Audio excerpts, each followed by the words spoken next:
오늘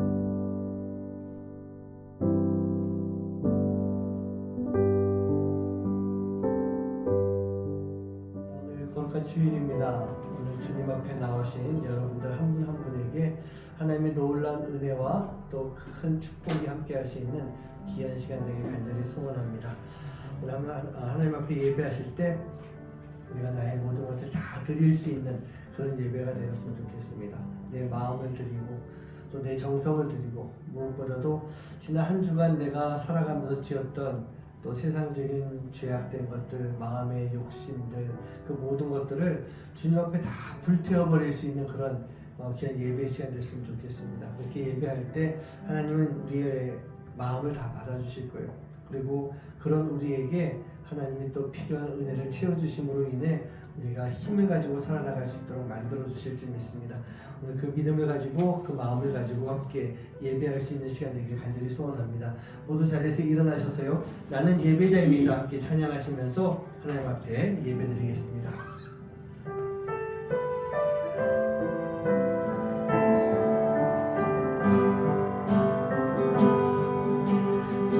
나는 하나님을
하나님께서 이 세상 만물을 창조하셨습니다. 모든 것들을 다 하나님이 지으셨어요.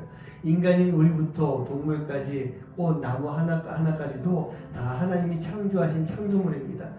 우리가 피조물로서 하나님을 찬양하는 것은 어찌 보면 당연한 그런 모습일 줄 믿습니다. 우리가 찬양을 할 때요, 좋을 때만, 기쁠 때만, 감사할 때만 찬양하는 것이 아니라 우리가 힘들 때, 어려울 때, 정말 이 눈물의 골짜기를 지나가는 그때를 할지라도 우리는 하나님을 찬양할 수 있는, 예수님을 찬양할 수 있는 바로 그러한 삶의 모습이 되어야 됩니다. 왜냐? 지금 눈물의 골짜기를 지나가는 그 시간까지도 하나님이 함께 하셨기 때문에, 그리고 그 시간 속에서 하나님이 역사하심으로 인해 우리가 그 골짜기를 벗어나서 더 아름다운 그 삶을 살아갈 수 있도록 만들어 주실 것이기 때문에 우리는 늘 주님을 찬양해야 됩니다. 이 시간 함께 주님을 찬양하며 하나님 앞에 영광 돌릴 수 있는 시간 되게 간절히 소원합니다.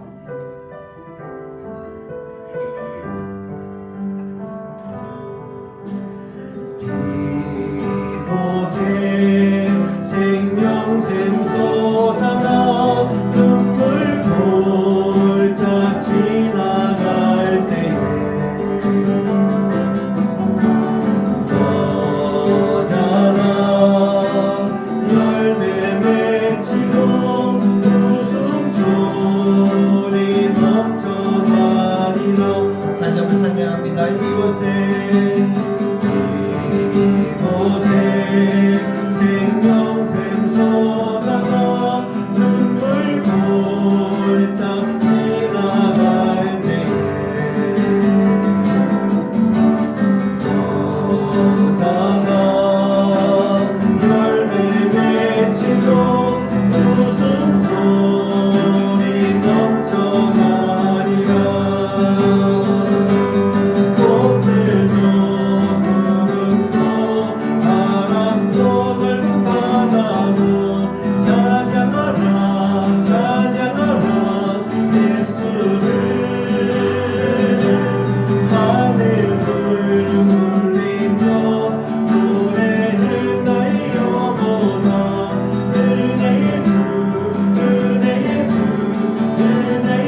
골짜기를 지나갈 때 머지않아서 열매가 맺히고 웃음이 피어난다. 그리고 그날의 하늘이 열리고 모든 이가 보게 되는데 그 눈물의 골짜기에 꽃이 피고 영광의 주가 오시는 것을 우리가 보게 될 것이다. 그래서 우리는 그 은혜의 주님을 찬양해야 되는 것입니다. 지금 내가 걸어가는 길, 살아가는 길이 이렇게 눈물 골짜기 같을지도 모르겠어요. 또 그 길을 지나왔을 수도 있고 이러면 좀 안 좋을지 모르겠지만 또 눈물의 골짜기 들어가야 될 수도 있습니다. 그런데 중요한 것은요, 우리가 어딜 가나 무엇을 하나 우리 주님이 함께 하시면서 내가 지나가는 그 자리가 다 아름답게 변하도록 만들어주시고 나의 삶이 변해서 주님을 찬양할 수 있도록 만들어주실 줄 믿습니다. 그래서 우리 주님은요, 늘 언제나 우리를 새롭게 만들어주시는 분이십니다. 나를 늘 새롭게 만들어주시면서 주님 곁으로 이끌어주시는 분, 그분이 바로 우리 주님이십니다. 우리가 그 주님 앞에 주님 나를 붙잡아 주시옵소서, 나를 이끌어 주시옵소서, 내가 주님과 함께 거하며 주님의 사랑 안에 살게 해 주시옵소서. 우리가 그렇게 고백하면서 찬양하고 기도할 수 있는 그런 삶이 되게 간절히 소원합니다. 함께 찬양하시겠습니다.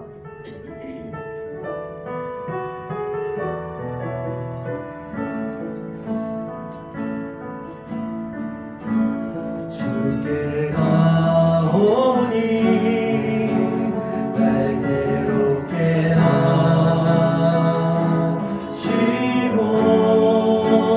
주의 은혜를 부어주소서.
시간 우리가 기도하기 원합니다.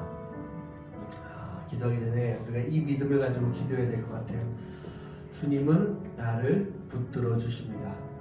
믿으십니까? 주님은요 언제든지 나를 붙들어 주십니다. 나를 붙들어 주시면서 내가 올바른 길로 가도록 나를 계속 끌어주시는 거예요. 바로 세워주시는 거예요. 내가 넘어질 것 같으면 나를 일으켜 주십니다. 내가 잘못된 길로 갈 것 같으면 우리를 끌어주십니다. 때로는 잘못된 길로 감으로 인해서 때리시기도 하시는, 우리 아이들이 잘못된 길로 갈 때 엄마 아빠가 맴매한다고 그러죠. 우리 하나님도요 우리에게 이렇게 징계하시고 심판하는 시간을 통해서 우리로 하여금 올바른 길로 가도록 그렇게 만들어 주시는 거예요. 우리가 그 믿음을 가지고 있을 때 우리는요 끝까지 주님의 길을 걸어가며 천국에 이룰 수 있는 그런 모습이 될 줄 믿습니다. 제가 늘 말씀드리고 오늘 말씀 가운데도 언급하겠지만 크리스천이라고 하는 이름만 가지고는 우리가 올바로 살아갈 수 없습니다. 우리가 천국 소망을 이름표만 가지고는 이룰 수가 없는 것입니다. 우리가 진정한 크리스천의 모습이 되기 위해서 나와 함께 하시는 주님이 나를 이끌어 주시는 대로 내가 나아가야 되는 거예요. 우리가 그 마음을 가지고 이 시간 기도하실 때 주님 나를 붙잡아 주세요. 나를 꼭 붙잡아 주세요. 주님 나를 일으켜 세워 주세요. 그리고 주님의 길을 가게 해 주세요. 혹시 내가 잘못된 길을 갈 때면 나를 혼내 주세요. 때로는 나에게 매를 들어서라도 내가 올바른 길로 갈 수 있도록 해 주세요.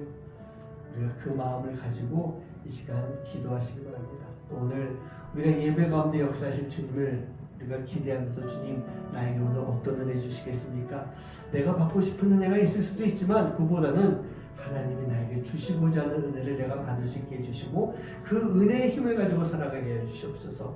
위해서 기도해 주시고 오늘도 우리가 기도할 때 우리 교회가 지원하고 돕고 있는 작은 두 가정, 어렵고 힘든 두 가정을 위해서 하나님 우리가 비록 그들을 만나고 복음을 전하고 하는 그런 시간을 갖기 이전에 하나님께서 그 가정에 임재해 주시고 그 가정을 지켜주시고 돌봐주시옵소서. 우리 위해서 기도하시고 또 우리 케냐에 있는 오유진 선교사님을 위해서도 함께 기도해 주시기 바랍니다. 이제 다음 달 되면은 한국에서 또 팀이 와서 이렇게 단기 선교를 한다고 지금 준비 중에 있습니다. 그 팀들이 잘 와서 잘 활동하고 잘 선교하고 돌아갈 수 있도록 우리가 또 이곳에서 같이 기도로 또 도와줄 수 있는 그런 시간이 됐으면 좋겠습니다. 이 시간 함께 제가 드린 기도 제목들을 기억하시면서 함께 기도하도록 하시겠습니다. 사랑하는 하나님 말씀을 아버지 감사합니다. 하나님 저희와 함께 해주셔서 저희들에게 앞장서시고 하나님의 귀한 은혜를 인자하게 해주시옵소서. 아버지 하나님 무엇보다도 우리가 주님과 함께 걸어가시고 함께 살 수 있도록 아버지 하나님 도와주시옵소서. 내가 아버지 사랑하면서 많이 힘들고 그 시간들 지나가고 있지만 우리가 주님께서 나를 붙잡아 주시고 나를 세워주시고 나를 이끌어 주시는 그 시간 속에서 하나님 내가 그 모든 역경을 이겨낼 수 있는 삶이 될 수 있도록 아버지 하나님 지켜주시고 인도하여 주시옵소서. 우리의 삶을 돌봐주시고 우리가 어디 역사해 주시사 아버지 하나님 저희들의 삶 속에서 하나님의 놀라운 은혜들이 충만하게 아버지 이루어질 수 있는 시간들을 살아갈 수 있도록 아버지 하나님 인도해 주시고 내 삶을 통해 하나님 앞에 온전히 헌신하고 드리며 살아갈 수 있는 삶이 될 수 있도록 아버지 하나님 인도해 주시고 인도해 주시옵소서. 우리 삶을 지켜주시고 우리가 동행하여 주 역사해 주시사 아버지 하나님 베풀어주신 놀라운 은혜들이 우리가 아버지 충만하게 할 수 있는 시간들을 될 수 있도록 아버지 하나님 인도해 주시옵소서. 아버지 우리가 아버지 여전히 기지 않고납니다. 아버지 하나님 강건을 지켜납니다. 어떤 사단의 시험을 할지라도 주님이 계시기에 아버지 하나님 우리가 싸워 이길 수 있는 승리할 수 있는 그런 삶을 통하여 아버지 하나님 주님의 길을 걸어갈 수 있도록 주님 인도해 주시고 아버지 그 길을 걸어갈 때 우리가 하나님의 자녀로서 아름다운 주님의 복귀한 몸을 살아갈 수 있는 그 삶을 살아갈 수 있도록 아버지 하나님 인도해 주시옵소서. 아버지 하나님 주님 믿습니다. 아버지 하나님 주 믿습니다. 아버지 오늘도 예배가 함께 해주셔서 아버지 은혜 허락하여 주시옵시고 아버지 오늘도 예배하는 시간 속에서 아버지 하나님이 필요한데 아버지 하나님 주시고자 하는 그 은혜를 충만하게 해주셔서 아버지 하나님 주가 살아갈 때 힘내서 아버지 열심히 살아가며 주의 말씀과 주의 공부 주의 사랑을 함께 나눌 수 있는 삶을 살아갈 수 있는 저희를 낼 수 있도록 아버지 하나님 인도해 주시옵소서. 아버지 제가 돕는 두 가정이 있습니다. 아버지 힘들고 어려운 가정이지만 아버지 하나님 주님과 함께 해주셔서 아버지 일어날 수 있게 해주시옵시고 아버지 하나님 주님 말씀대로 함께 살아갈 수 있는 아버지 주님의 인도사랑에 함께 그 가정과 나눠줄 수 있는 귀한 믿음의 가정들이 주시고 아버지 인도해 주시옵소서. 특별히 아버지 하나님 이렇게 되는 우리 주님 하나님 인도해 주셔서 아버지 하나님 그 모든 사역 가운데 함께해 주시고 아버지 힘들고 어려운 지역이지만 아버지 그저 주의 복음을 잘 전할 수 있는 삶을 나아갈 수 있도록 아버지 인도해 주시고 아버지 특별히 이제 바라는 당연히 미팅을 위해서 준비하고 있사오니 아버지 하나님 아무런 문제 없이 잘 모든 반응들이 이루어질 수 있도록 아버지 하나님 인도해 주시옵소서.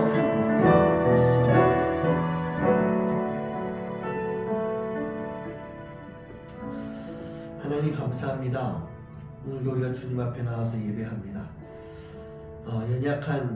연약한 사람들이고 또 죄에 넘어지기 쉬운 그런 몸과 마음을 가지고 있지만 영혼을 가지고 있지만 하나님 우리가 늘 주님이 계시기에 오늘 이 자리까지 올 수 있는 것이고 우리가 주님이 계시기에 우리가 싸워서 승리할 수 있는 또 진정한 크리스천으로서 살아갈 수 있는 그런 모습이 될 줄 믿습니다. 하나님 오늘 이 자리에서 예배하는 영혼 한 영혼마다 주님 복 내려주시고 아버지 하나님 정말 어둡고 힘든 골짜기를 지나가는 그 시간 속에서라도 주님이 함께 하심을 굳건하게 믿으며 이 시간이 지나감으로 인해 또 이 시간 속에서 역사하시는 주님으로 인해 아름다운 열매들을 맺어갈 수 있는 그런 복된 삶이 될 수 있도록 주님 인도하여 주시옵소서. 주님께서 나를 붙잡고 계심을 잊지 않게 해주시고 나를 이끌고 계심 또한 잊지 않게 해주셔서 하나님 내가 그 주님과 함께 이 길을 잘 갈 수 있도록 인도해 주시고 혹시 내가 다른 길로 갈 때 나를 꾸짖어 주시고 그 길로 돌아오지 않을 때 매를 들어서라도 하나님 올바로 주님의 길로 나아갈 수 있는 삶을 사는 우리 모두가 될 수 있도록 주님 인도하여 주시옵소서. 오늘도 주님 앞에 예배합니다. 예배하는 이 시간 주님 이 예배를 받아주시고 이 예배 가운데 성령의 역사하심을 통해 하나님의 놀라운 은혜들이 충만한 복된 시간 될 수 있도록 인도하여 주시옵소서. 하나님 저희 교회가 돕고 있는 작은 두 가정이 있습니다. 또 우리 캔의 오유진 선교사님이 있습니다. 하나님 우리가 받은 은혜가 있기에 정말 작은 것을 나누고 있는데 하나님 이 나눔 속에 하나님의 놀라운 역사들이 함께 할 수 있는 귀한 시간들 될 수 있도록 주님 인도하여 주시옵소서. 특별히 우리 오유진 선교사님 하나님 오지에 가 있습니다. 여자 혼자의 몸으로 그 오지에 들어가서 사역하고 있는데 하나님 그 무엇보다도 안전 잘 지켜주시고 건강 잘 지켜주셔서 하나님 그곳에서 사역할 때 정말 하나님의 큰 은혜가 우리 선교사님을 통해 전달될 수 있는 나눠질 수 있는 그런 시간들 삶이 될 수 있도록 인도하여 주시옵소서. 이제 8월이면 또 단기팀이 들어갑니다. 하나님 준비하는 과정부터 또 진행되는 모든 과정 끝나고 난 이후까지도 하나님이 함께 하시는 귀한 은혜가 우리 선교사님과 함께 할 수 있도록 주님 역사하여 주시옵소서.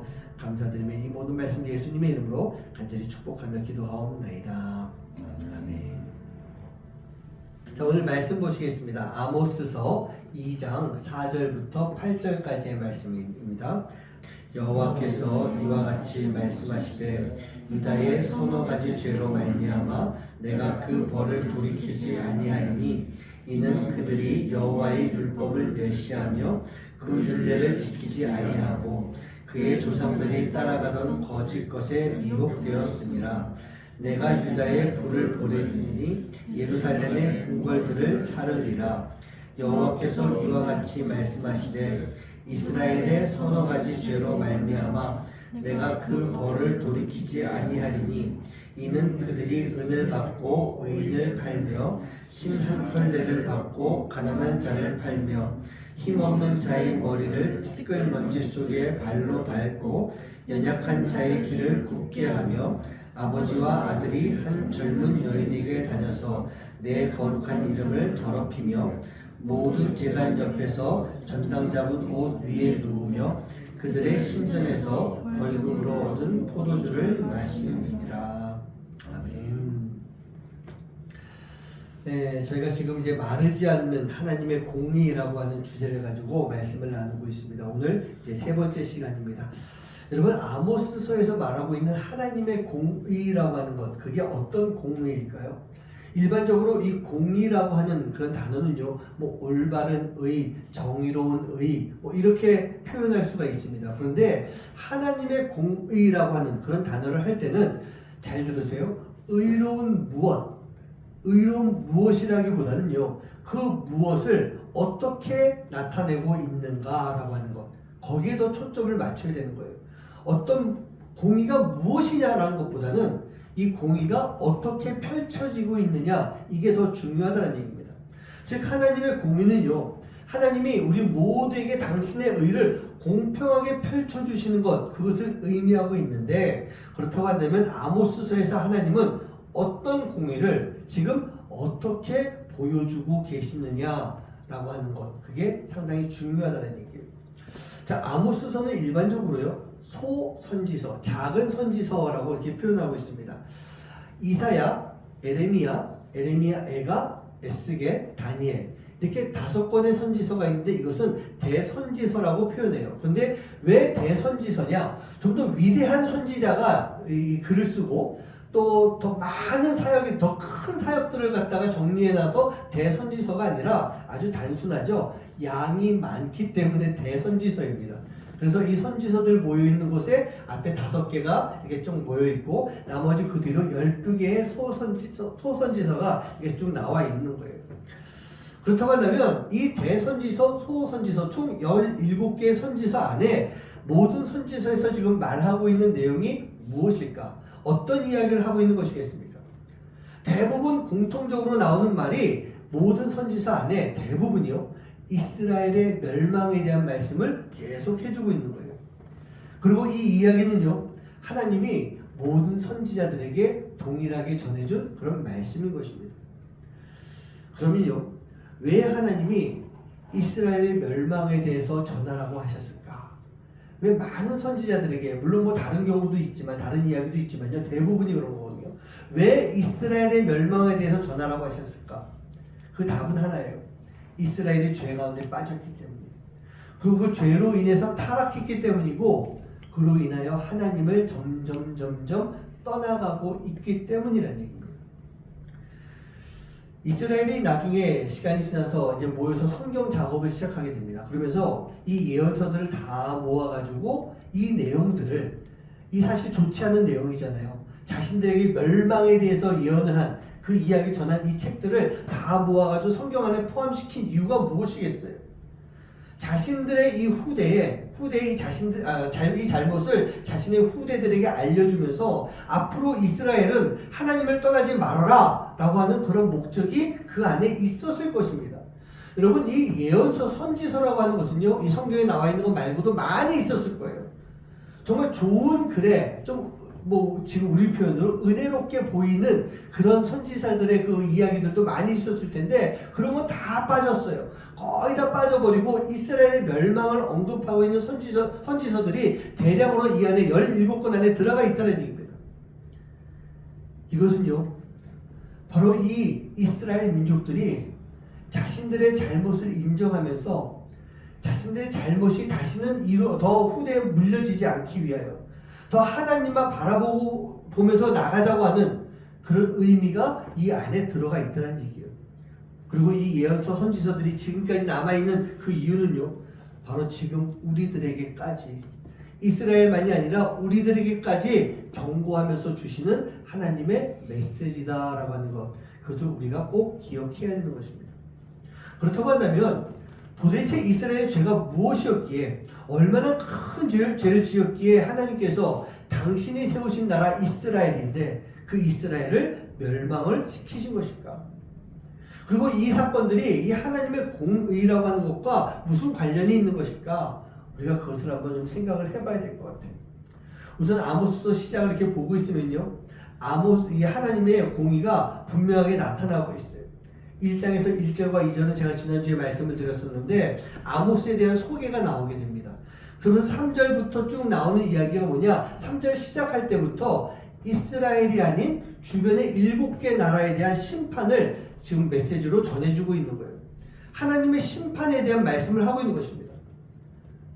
하나님이 이스라엘의 하나님이시기 때문에 이스라엘만 심판하신다라고 하는 내용이 나와 있는 게 아니에요. 반대로 말하면 하나님이 이스라엘의 하나님이시기 때문에 이스라엘은 제외시키시고 열외시키시고 다른 나라만 멸망시키신다라고 하는 그 이야기만 나와 있는 것도 아닙니다. 이스라엘도 다른 민족들과 동일하게 하나님이 심판하신다라고 하는 것, 그것을 알려주기 위해서 먼저 주변 7개 나라에 대한 언급을 해주고 있는 거예요. 이게 바로 하나님의 공의, 공평하게 펼쳐지는 하나님의 의라고 하는 그런 얘기인 것입니다. 이스라엘만이 아니라 당신이 창조하신 세계 모든 곳에 당신의 의를 펼치시는데, 이 의가요, 선한 은혜 같은 것만이 아니라 하나님의 진노하심, 하나님의 징계하심까지도 이 안에 포함되는 것입니다. 심판도 징계도 진노하시는 것도 모두가 다 하나님의 공의라는 얘기예요. 이게 무슨 뜻일까? 심판, 징계라고 하는 공의가 넌 크리스찬들, 기독교인이 아닌 사람들에게만 해당되는 것이 아니라 크리스찬인 우리에게도 동일하게 해당되고 있는 것을 지금 말씀하고 있는 거예요. 우리 또한 마찬가지예요. 이스라엘처럼 우리가 타락하고 하나님을 떠나가는 그런 삶을 살게 되면 하나님의 심판을 받는다. 제가 그래서 늘 드리는 말씀이에요. 하나님을 떠나간 사람들이 이 자리에 와서 앉아있다라고 해가지고 구원받는 것이 아니란 얘기입니다. 이스라엘이 아니어서 심판받았어요? 멸망당했습니까? 아니요. 이스라엘은 끝까지 이스라엘이었어요. 하지만 그들도 하나님의 심판이 있었다라고 하는 얘기예요. 크리스천이라고 하는 이름, 그 이름이 우리를 구원할 수 있는 것 아닙니다. 이스라엘이라고 하는 이름 자체가 그들의 멸망을 막지 못했던 것과 똑같다는 얘기예요. 하지만 하나님은요, 동시에 그렇게 심판하시고 멸망시키시는 그 동시에 이스라엘에게, 또 다른 민족에게, 그리고 지금의 우리 모두에게 동일하게 징계로부터 회복할 수 있는 그런 기회까지 우리에게 주시는 거예요. 그 당시에는 회개를 통해서, 지금은요 예수님을 통해서 우리로 하여금 회복할 수 있는 기회를 제공해 주시는 것입니다. 바로 이것 또한 하나님의 공의다라고 볼 수가 있는 거예요. 특별히 하나님은 이스라엘에게 멸망이라고 하는 70년의 시간을 통해서 철저하게 자기 자신들을 돌아보게 만드셨어요. 그리고 에스라, 느헤미야 같은 그런 사람들을 통해서 깊은 회개의 시간을 가지게 하시면서 무너진 성전과 성벽을 다시 재건시키시고 이스라엘이 하나님의 나라인 것을 다시 한번 선포하게 만드셨던 것입니다. 이 내용은 이제 오늘의 말씀보다 훨씬 지나간 뒤의 일인 거예요. 근데 오늘 우리가 봐야 되는 말씀은요, 이 회복보다는 죄로 인한 타락과 하나님의 진노하심, 그리고 하나님의 심판에 대한 말씀을 먼저 좀 봐야 되는 거예요. 여러분, 교회 다니는 많은 사람들이 죄를 보려고 하지 않습니다. 죄에 대한 언급하는 것을 별로 안 좋아합니다. 그런 사람들은요, 그저 하나님이 주시는 은혜, 그 회복의 은혜만 보려고 하는 그런 마음이 많이 있는 거예요. 그런데 여러분, 회복의 은혜가 무엇인지 제대로 알려고 한다면 우리는요, 죄가 무엇인지 먼저 봐야 되는 거예요. 나에게 주시는 회복의 은혜를 알고 싶으면 내가 가지고 있는, 내가 저지른 죄가 무엇인지, 내가 어떤 죄를 짓고 살아가고 있는 그런 죄인인지를 먼저 볼 수 있어야 되는 것입니다. 그게 있어야만 진정한 회복이 무엇인지 알 수가 있게 되는 거예요. 지금 나 자신의 죄, 내가 하나님과 어떤 관계인지를 알아야만 우리가 진정한 하나님의 공의가 무엇인지 알 수가 있게 되는 것이고, 우리 또한 우리를 향하신 하나님의 공의에 대해서 올바른 우리의 정의, 실천, 순종의 삶을 살아갈 수가 있게 되는 것입니다. 이렇게 하나님은요, 아모스를 통해서 이스라엘 주변 국가에 대한 멸망을 먼저 알려주시고 있는 거예요. 다른 나라의 죄악들에 대해서는 우리가 그냥 대충 알고 있는 그런 상태로 계속 넘어가도록 하겠습니다. 대부분의 나라가 우상을 중심으로 한 타락된 모습을 가지고 있었던 거예요. 얼마나 타락됐으면 하나님이 그 나라들을 심판하셨겠습니까? 오늘 말씀은요, 남유다와 북이스라엘에 대한 멸망을 이야기하고 있어요.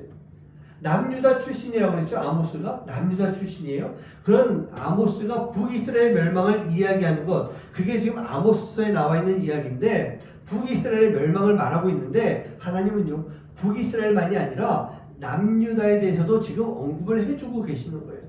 전 이것 또한 이것 또한 하나님의 공이라고 생각해요. 근데 말씀을 제가 이렇게 보면서 묵상하는데 두 나라가요, 남유다하고 북이스라엘이 동일한 점과 차이점이 보이더라고요. 먼저 동일한 것을 보면은 4절과 6절에 똑같은 말씀이 나오는데 이제 나라만 이름이 바뀝니다. 여호와께서 이와 같이 말씀하시되 유다와, 이건 제가 붙인 거예요. 유다와 이스라엘. 유다의 서너 가지 죄로 말미암아 이스라엘의 서너 가지 죄로 말미암아 내가 그 벌을 돌이키지 아니하리니, 그렇게 말씀하고 있어요. 남유다도 북이스라엘도 서너 가지 죄로 말미암아. 그런데 우리가 읽지는 않지만 그 앞에 나오는 3절 말씀도 보면 마찬가지예요. 똑같은 각각 나라마다 그 나라에 대해서 서너 가지 죄가 있기 때문에 이 나라를 멸망시킬 것이다, 불로 심판하실 것이다, 그렇게 지금 말씀하고 있는 거예요. 여기서 말하는 이 서너 가지 죄, 서너 가지 죄, 이 죄가 무엇일까요? 세 가지 또는 네 가지를 지은 죄에 대한 언급일까요? 그게 아니에요. 성경에 보면요, 가끔 좋지 않은 그런 상황들에 대해서 이야기할 때 서너시라고 하는, 서너 개라고 하는 그런 표현을 종종 쓰게 됩니다. 그런데 이것은요, 세 번, 네 번 계속해서 반복하고 있는 그런 행위를 뜻하는 것으로서 이스라엘과 주변의 나라들이 지금요, 죄악된 행동들이 끊임없이 계속되고 있다는 얘기예요. 지속적으로 이 잘못된 행동들, 죄악의 행위들을 계속해서 지금 버려나가고 있다는 얘기입니다. 마찬가지로 오늘 말씀에 나와 있는 이 말씀도요, 남유다도 이스라엘도 하나님께서 지금 계속 경고의 말씀을 해주셨지만 그 경고와는 상관없이 계속 죄를 지으며 타락의 길로 나아가고 있는 모습을 뜻하고 있는 거예요. 그리고 이 타락은요, 단순히 지금의 이스라엘만이 아니라 그 나라가 세워지기 그 이전에 사사시대가 이루어지기 전인 이 가나안 땅에 들어왔을 때에도, 그리고 그 이전인 40년 광야 생활을 하면서도 이스라엘이 동일하게 하나님 앞에 지어왔던 그런 죄악된 모습이었던 거예요. 이게 지금까지 계속 되고 있었다는 얘기예요. 하나님의 수많은 경고가 있음에도 불구하고 지속적으로 이 악을 행하면서 지금도 타락의 길로 걸어가고 있는 남유다 북이스라엘의 모습이었던 거예요. 제가 늘 그런 말씀 드리지만 이스라엘이 하는 행동이 지금 우리의 행동인 것입니다. 이스라엘이 저지른 죄악의 모습들이 곧 우리의 죄악의 모습인 거예요. 멸망당할 수밖에 없는 이스라엘의 죄가 똑같이 멸망의 길로 가고 있는 우리의 죄와 동일한 모습인 거예요.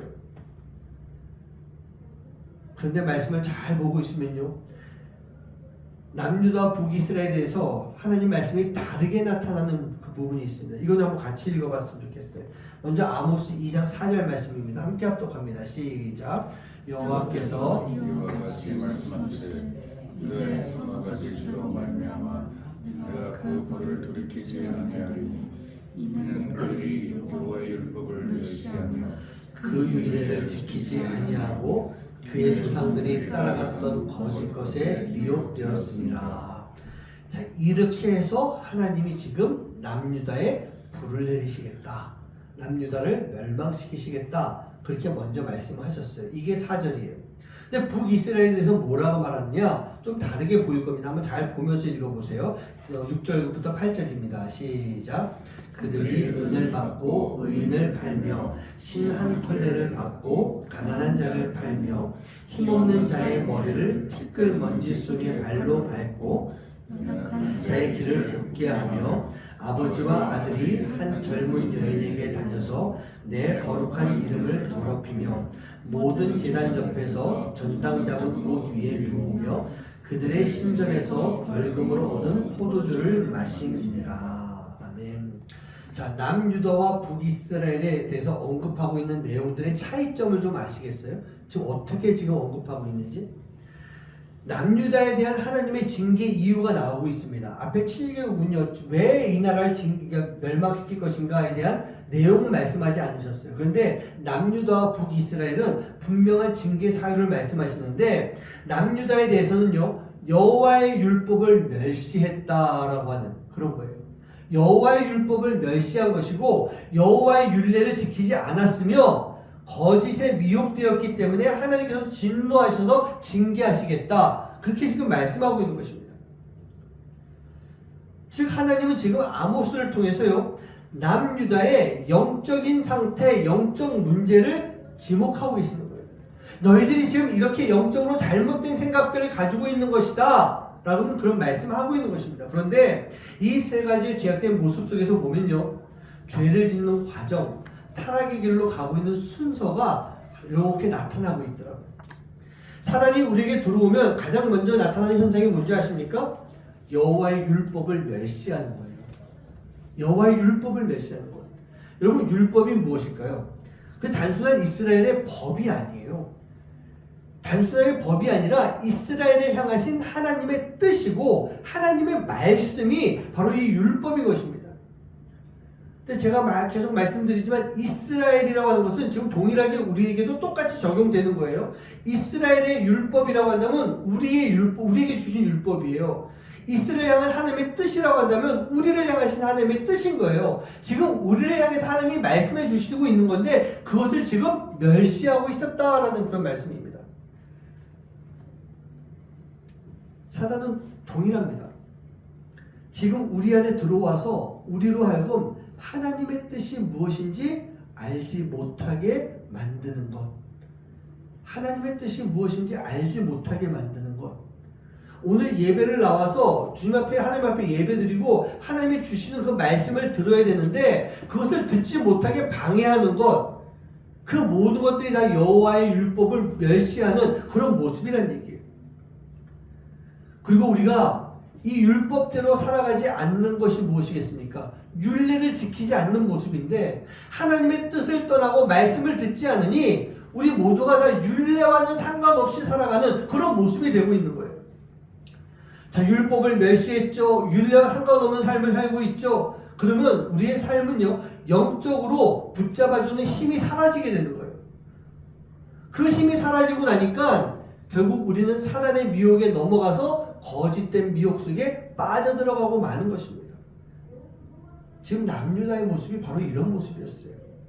여호와의 율법을 멸시하고 율례를 지키지 아니하고 거짓에 미혹된 게 한꺼번에 뻥 하고 터진 것이 아니라 단계별로 해서 여기까지 지금 왔다 그렇게 볼 수가 있는 것입니다. 자, 그런데 반면에요 북이스라엘 보면 아까도 읽어보셨겠지만 이렇게 신앙의 어떤 기본적인 것에 대한 말씀을 하지 않으시고 그들의 잘못된 삶을 직접 지적하고 있습니다. 거기 뭐라고 나와 있었습니까? 아까 말씀 이렇게 잠깐 보니까요 뭐 은혜를 받고 의인을 팔고 신앙컬레 받고 가난한 자 팔고 힘없는 자의 머리를 티끌 속에 뭐 발로 밟고 연약한 자에게 굳게 하고 아버지와 아들이 산 젊은 여인에게 다녀서 거룩한 이름 더럽히고 그들의 이 삶의 모습을 지금 언급하고 있는 그런 모습을 볼 수 있어요. 이런 말씀을 통해서 유추해 보건대 지금 북이스라엘의 이 사회는요 오늘 말씀에 나와 있는 것으로만 봐도 요즘 말로 부정부패가 아주 만연한 그런 모습이었어요. 뭐 국정농단 같은 것도 막 많이 있었고 참 중요한 문제 중에 하나인 음란의 문화가 너무나도 막 그 안에 가득했던 것입니다. 부자들의 횡포가 나타나는 그런 모습이었어요. 사랑하는 성도님들, 우리가요 영적으로 무너져 버리면 우리의 삶은 그냥 초토화되어 버린다 라는 것을 꼭 기억했으면 좋겠어요. 사단이 우리를 지배하면 우리는요 올바른 크리스천의 삶을 살 수 없게 됩니다. 결국 이 두 나라는 아모스의 예언대로 멸망을 당하게 되는 거예요. 북이스라엘이 BC 722년에 그리고 남유다가 BC 586년에 아수르와 바벨론에 의해서 다 멸망당하게 됩니다. 더 많이 타락한 북이스라엘이 먼저 아수르에게 멸망을 당하고 그나마 조금이라도 버티고 있었던 이 남유다가 이제 바벨론에게 멸망당하고 말아버리는 거예요. 저는 오늘 나와 있는 이 말씀 속에 있는 이 남유다와 북이스라엘 말씀을 이렇게 딱 붙여보면요 우리가 멸망의 길로 가고 있는 단계 과정이 이렇게 보이는 거예요. 여호와의 율법을 멸시했죠. 율례를 지키지 않았죠. 거짓에 미혹됐죠. 그러다 보니까 우리의 삶이 그냥 막 무너지고 망가지고 초토화되어 버리는 그런 가운데 그 결과가 뭐예요? 멸망에 이르게 되는 그런 모습인 것입니다.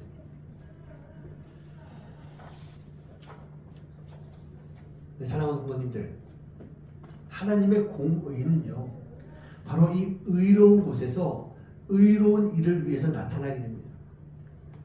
근데 거기서 끝나는 것이 아니에요. 하나님의 공의는 심판의 자리에서도 분명히 나타나는 거예요.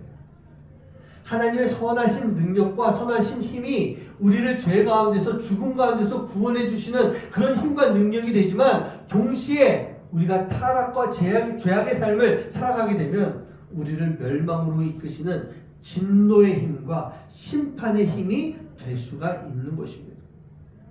그게 공의예요. 그게 공의예요.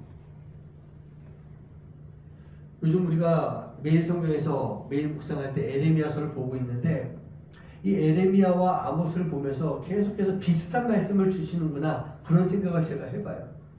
에레미야가 어떻습니까? 이제 남유다가 바벨론에게 멸망당하기 직전까지 이 하나님이 심판하실 것이다 라고 하는 것을 계속 이야기하고 있지 않습니까? 그런데 에레미야가 그렇게 하나님의 말씀을 전하고 있을 때 이스라엘 남유다 사람들이 그것을 다 받아들입니까? 아니에요. 안 받아들이는 거예요. 왜요? 우리가 이스라엘이거든요. 내가 이스라엘인데 왜 하나님의 심판을 받아? 라고 하는 것이 지금 그들의 생각이었던 거예요. 선택받은 민족 이스라엘이라고 하는 이름표를 붙잡고만 있었던 거예요. 그걸 붙잡고만 있었기 때문에 그들은 하나님의 심판에 대해서 깨달을 수가 없었던 것입니다. 제가 목사인데요. 목사라고 하는 명찰을 달고 있지만 제가 목사로서의 삶을 살지 못하고 있으면서 많은 사람들에게 지탄받을 일을 버젓하게 하고 있다면 제가 목사로서의 역할을 감당할 수가 있겠습니까? 불가능한 거예요. 절대 할 수 없습니다. 크리스찬이에요. 크리스찬이라고 하는 이름을 가지고 있지만 그 크리스찬다운 삶을 살지 못하고 있다면 우리는 바깥에 나가서 나는 크리스찬입니다 라고 이야기할 수가 없는 거예요. 그 역할도 할 수가 없다는 얘기입니다. 하나님의 공의도 마찬가지인 거예요. 마찬가지예요. 이렇게까지 타락했던 이스라엘 보시면서 하나님은 이스라엘 향한 당신의 공의를 펼칠 수밖에 없었던 것입니다. 이게 어떤 공의였어요? 진노와 심판, 징계라고 하는 그 공의를 펼칠 수밖에 없었던 것입니다. 그리고 그 공의를 펼치시는 것, 그게 바로 당신이 세우신 이스라엘을 진정으로 사랑하시기 때문에 진정으로 사랑하시는 그 모습을 보여주셨던 거예요. 그리고 진노와 징계라고 하는 그 공의를 펼치셨기 때문에 하나님은 시간이 지나면서 사랑과 회복이라고 하는 공의 또한 준비하고 계셨던 것입니다. 옛날 농사 방법 중에 요즘은 많이 사라졌지만 거의 없는 걸로 제가 알고 있어요. 우리나라에는 이 화전이라는 것이 있지 않았습니까? 화전이라는 게 있어요. 산의 일부를 불로 이렇게 태웁니다. 불태워서 나무도 풀도 꽃도 다 불태워버립니다. 아무것도 남아있지 않아요. 그냥 불의 심판이 지나간 것처럼 모든 것을 다 태워버리는 거예요. 그런데요, 아무것도 없는 그 자리, 생명이 다 사라진 그 자리인데 그 자리에 씨를 심어 놓게 되면요, 불에 탄 모든 것들이 거름이 되면서 그 안에서 이제 새로운 생명이 태어나고 자라게 되는 거예요. 하나님이 이스라엘에게 하신 일이 바로 그런 일인 것 같습니다.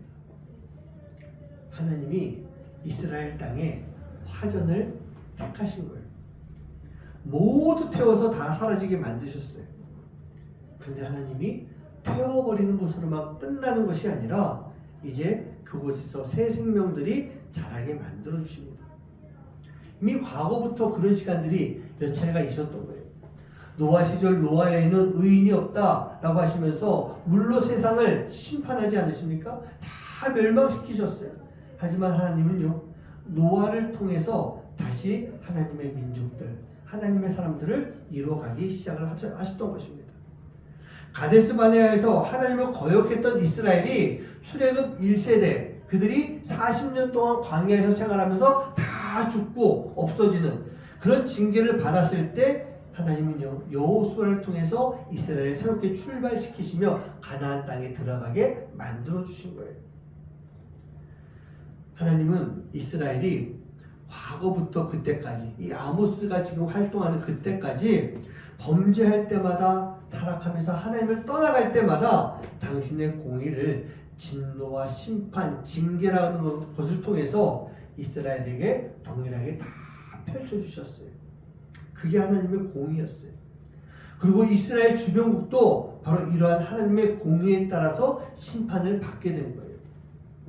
주변국만이 아니라 이스라엘 자체도 결국 하나님의 공의의 한복판에 서게 되면서 남과 북 두 나라 모두가 다 멸망의 길로 지금 나아가고 있는 것입니다.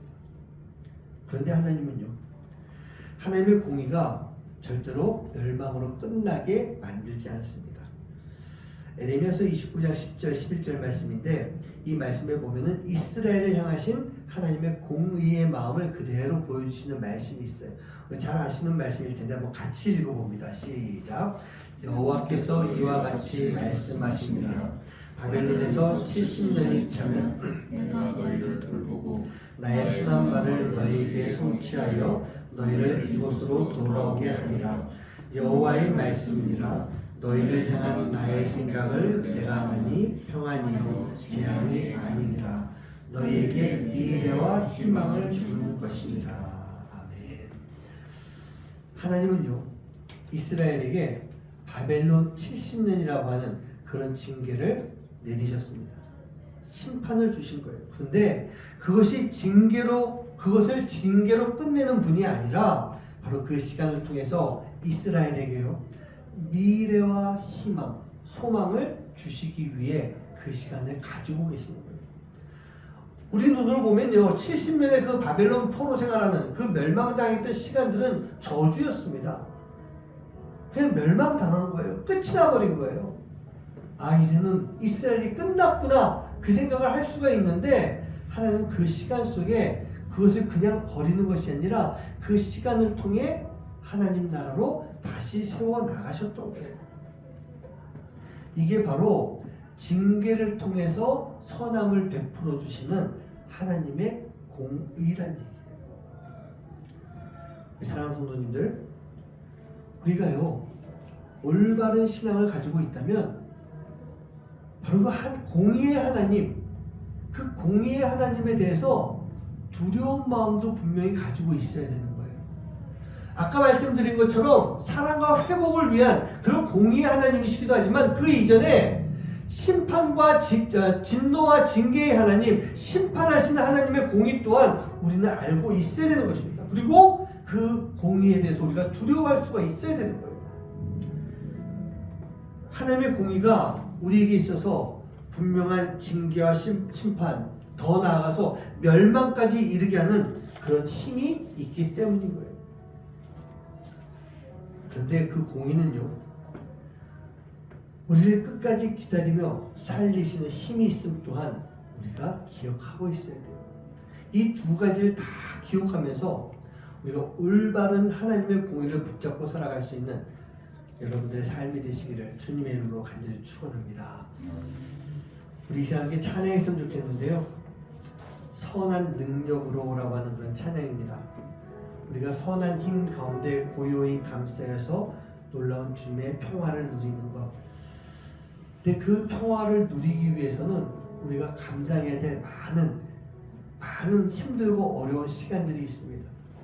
우리가 그러한 시간들을 다 잘 이겨낼 수 있는, 그 시간을 다 이겨냈을 때 우리가 하나님의 역사를 바라볼 수 있는, 그리고 우리가 그 모든 시간들을 이겨낼 수 있도록 하나님의 선한 능력이, 하나님의 공의가 우리를 감싸고 있는 것을 우리가 꼭 깨달아 알 수 있어야 되는 거예요. 오늘 이 찬양을 드리면서 우리가 하나님 앞에 우리의 마음을 다시 한번 또 드리고 결단할 수 있는 그런 시간 되길 간절히 소원합니다. 함께 찬양하시겠습니다. 그 선한 힘에 고요히 감싸요. 그 선한 힘에 고요히 감싸요. 그 놀라운 평화를 누리며 나 그대들과 함께 걸어가네. 나 그대들과 하늘을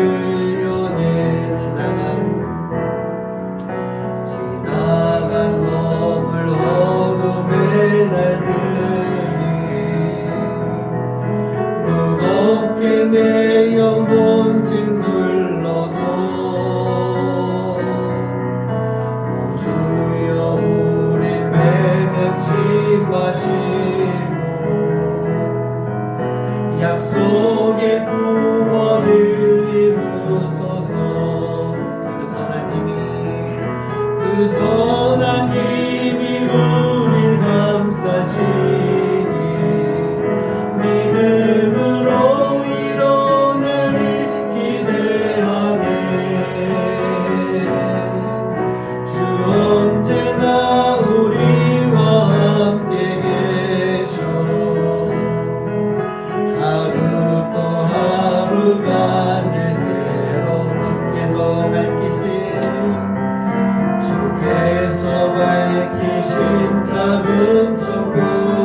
왜 찬양을 끊었냐면 이미 아시는 분들 계시겠지만 이 찬양을 지으신 분이 본 회퍼 목사님이라고 2차 세계대전 말기에 이 독일 분이신데 이 목사님이 찬양을 지으신 거예요.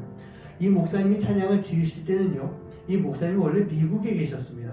지금 학교는 기억이 안 나는데 유명한 신학교에 교수로서 총망받는 젊은 30대 목사님이셨던 거예요.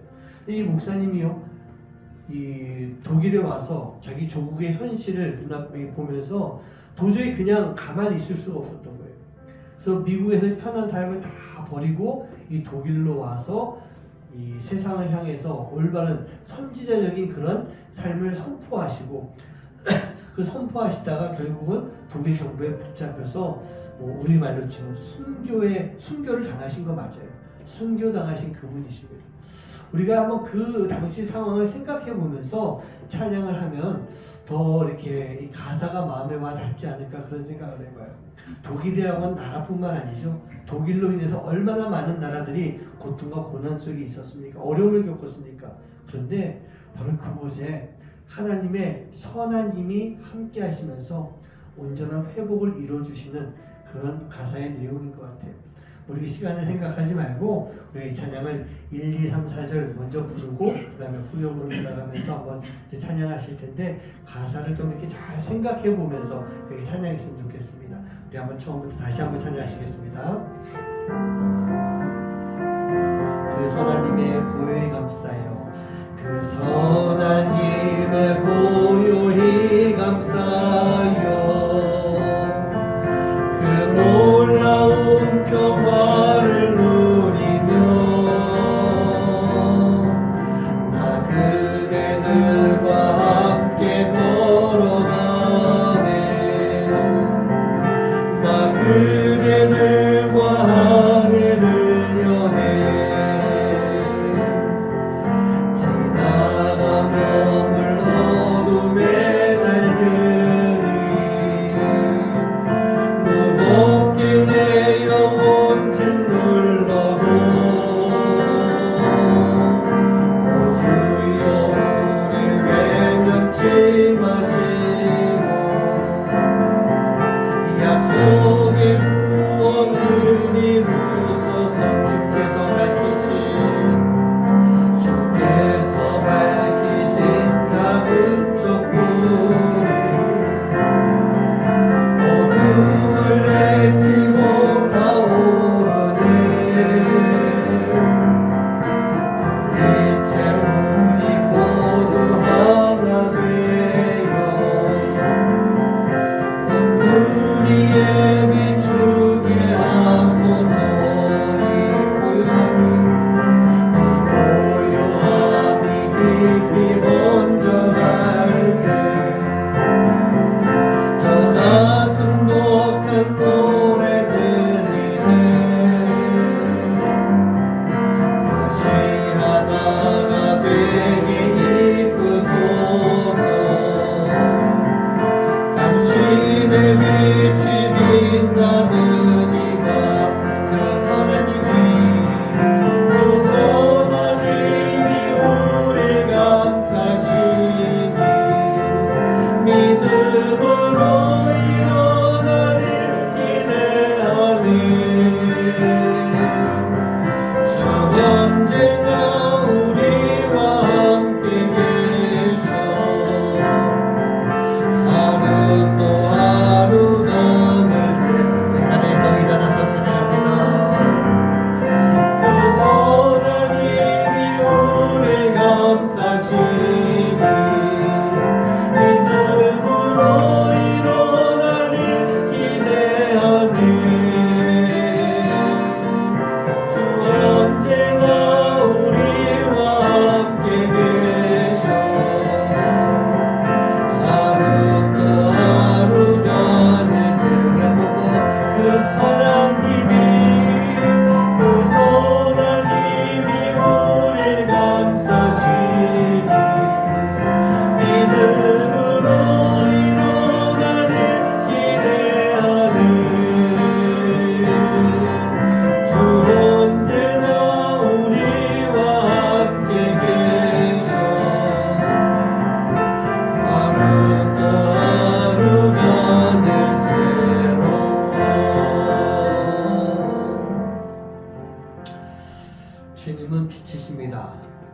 작은 촛불 하나 되는 그 빛이십니다. 그런데 그 촛불 하나가 이 어두운 세상을 완전히 밝혀줍니다. 빛이 되신 예수님께서 어둠의 길을 걸어가고 있는 우리에게 우리의 길을 비춰주시면서 우리로 하여금 그 빛을 가지고 나아가게 만드십니다. 우리 또한 빛이 되어야 됩니다. 그러기 위해서 우리는요, 진정한 하나님의 공의가 무엇인지 알고, 아까도 말씀드렸지만 그 공의에 대해서 두려운 마음도 있어야 됩니다. 그리고 그 공의에 대해서 기대하는 마음이 있어야 되는 거예요. 그리고 그 공의가 우리 안에 온전하게 잘 펼쳐질 때 우리 또한 그 공의를 전할 수 있는 그런 삶을 살아갈 수가 있어야 됩니다. 그러기 위해서 우리는요, 먼저 우리가 어떤 사람인지 돌아볼 수 있어야 되는 거예요. 그리고 우리가 우리 자신을 놓고 하나님 앞에 기도할 수 있는 그런 모습이 꼭 필요합니다. 오늘 시간 기도하실 때요, 하나님, 하나님의 공의가 내 안에 온전히 펼쳐질 수 있게 해주시고, 내가 그 하나님의 공의를 통해서 내가 하나님 앞에 무릎 꿇고 기도하는, 회개하면서 살아갈 수 있는, 그리고 내가 다시 새롭게 태어날 수 있는 그런 삶이 되게 해주시옵소서. 오늘 그 마음을 가지고 이 시간 함께 기도하는 시간 갖도록 하겠습니다. 기도합니다. 아버지 하나님 감사합니다. 하나님 오늘 저희를 보여주시고 모셔주셔서 감사드립니다. 하나님, 오늘 주님의 말씀을 들었습니다. 아버지 하나님, 하나님의 공의가 우리 가운데 펼쳐지고 있습니다. 아버지, 그 하나님의 공의는 오래전부터, 내가 태어나기 이전부터, 창세전부터 이 땅 가운데 펼쳐진 하나님의 놀라운 공의인데, 아버지 하나님, 우리가 그 공의를 깨닫지 못하고 살아갈 때가 좀 많이 있습니다. 아버지 하나님, 그 공의를 잘못 알고 있을 때도 너무나 많이 있습니다. 아버지 하나님, 하나님의 공의를 올바른 것으로만, 좋은 것으로만 깨닫고 생각하며 아버지 그것만 바라고 살 때가 있지만, 아버지는 진정한 하나님의 공의는 죄악 가운데 심판과 심판하는 것이고, 우리를 징계하시는 분이고 아버지를 벌 주시는 그런 공의의 있음을 우리가 빨리 잊지 않고 살아갈 수 있도록 인도해 주시옵소서. 하나님의 공의는 은혜롭기도 하지만 아버지, 우리가 두렵게 생각하고 무서워하는 아버지 하나님 그런 공의가 있사오니, 아버지 하나님 저희들 마음속에 아버지 하나님 그 공의를 간직하고 살아갈 수 있는 하나님의 괜찮은 일을 줄 수 있도록 아버지 하나님 인도해 주시옵소서. 역사해 주시옵소서. 우리를 통해서 아버지 하나님 인도하시 역사하시는 놀라운 은혜 속에 아버지 하나님 저희들이 바로 주의 뜻을 알고 살아갈 수 있도록 인도해 주시고, 아버지 그 뜻을 바라고 살아갈 때마다 하나님께서도 크게 역사하시는 유쾌한 시간들이 우리 가운데 아버지 임할 수 있는 시간을 낼 수 있도록 살게 되시도록 아버지 하나님 인도해 주시고 역사해 주시옵소서. 우리 삶을 지켜주실 줄 믿습니다. 우리 삶 가운데 역사할 줄 믿습니다. 우리 삶을 통해서 아버지 도와주시고, 아버지 베풀 놀라운 은혜들이 충만하게 아버지 임할 수 있는 시간 낼 수 있도록 아버지 하나님 인도해 주시옵소서. 주님 믿습니다. 아버지 함께 해주시옵소서. 하나님, 우리가 하나님의 공의를 생각하면서 참 좋은 것만 생각하고 있을 때가 많이 있습니다. 우리에게 의를 베풀어 주시고, 우리를 좋은 길로 인도해 주시고, 우리에게 선을 베풀어 주시고 사랑을 나눠 주시는 그런 쪽으로만 생각할 때가 많이 있습니다. 그리고 또 그것만 바라고 있습니다. 그러나 하나님, 진정한 하나님의 공의는 우리가 죄악 가운데 빠졌을 때 우리를 심판하시고, 우리를 먼저 진노하시며 우리를 심판하시고 징계하신다는 것 또한 하나님의 공의인 것을 우리가 잊지 않게 해주시옵소서. 우리가 은혜로운 것만 생각하는 것이 아니라 하나님의 그 진노, 심판, 징계, 우리가 그것도 생각하고 그것에 대한 두려운 마음을 가질 수 있는 그런 삶이 되게 하여 주시옵소서. 그렇게 했을 때 하나님의 공의가 나에게 온전히 임하는 그런 삶이 될 줄 믿습니다.